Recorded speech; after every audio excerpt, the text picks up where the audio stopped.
the Department of Forestry, Fisheries and the Environment has warned the public not to consume white mussels or other shellfish washed along the west coast due to a red tide.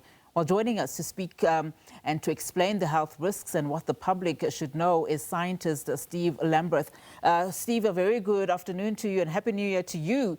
So, of course, we've seen these warnings, for people not to consume white mussels or any other shellfish found along parts of the west coast.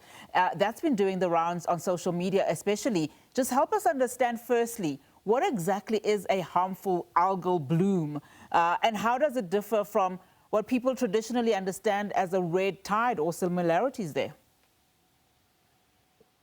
Well, a harmful algal bloom and a red tide are one and the same. It's just that a large part of the time, the red tides, they come out as red, they look red, and so they end up being called red tides. But in a lot of cases, like the one we have at the moment, it is colorless and you cannot see it.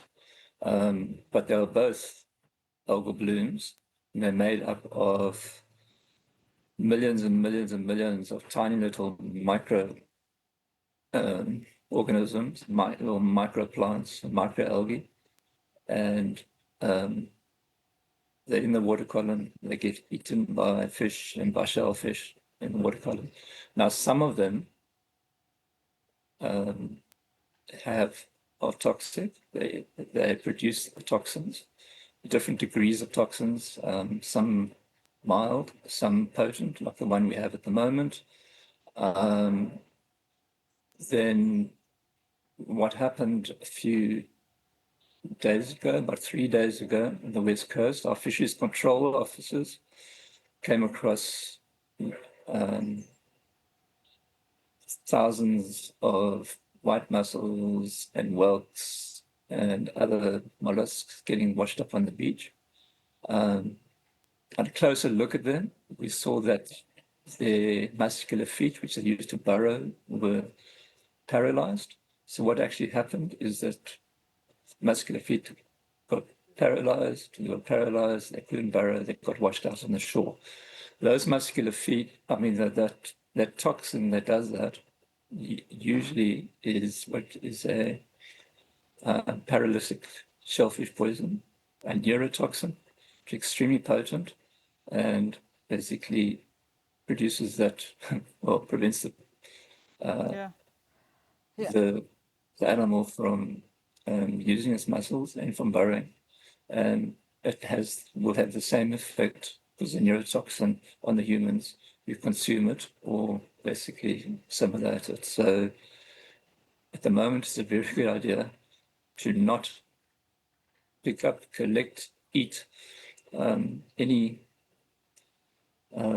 mussels, any other shellfish that are washed out, or even those that are in the water already, collect them until we are perfectly happy that there are there's no risk of contamination of those who eat them. Yeah, and Steve, I think I've got two questions there for you. As we're talking about the impact on marine and human life, of course, we understand that, the shellfish appear to have been paralyzed, as you're saying, before dying. I want to talk about how toxic then they are in terms of human life, particularly because we still have to understand how common these are. And, if, for instance, somebody does not see the message, by the department that has been issued, what are the symptoms then if they do consume some of the shellfish? Well, the symptoms it'd be first of all, it normally materializes in the mouth and the lips first. You get the numbness, and the numbness spreads to the other muscles in your jaws, and that you can't function. And then for a lot of people, it ends up in shutdown and you die. So it is a very, very potent neurotoxin. The effect is almost immediate, and you'll very much know about it. If it does happen, there's straight to hospital, straight to emergency services, explaining to those on duty, this is what happened, this is what you ate, and this is most likely what it is. But the most common sense thing is to avoid all consumption of all shellfish. from that area until we've until we're confident that there's no more contamination of any of these organisms or any of this food on the West Coast. All right, Steve, thank you so much for that. Let's leave it there for now.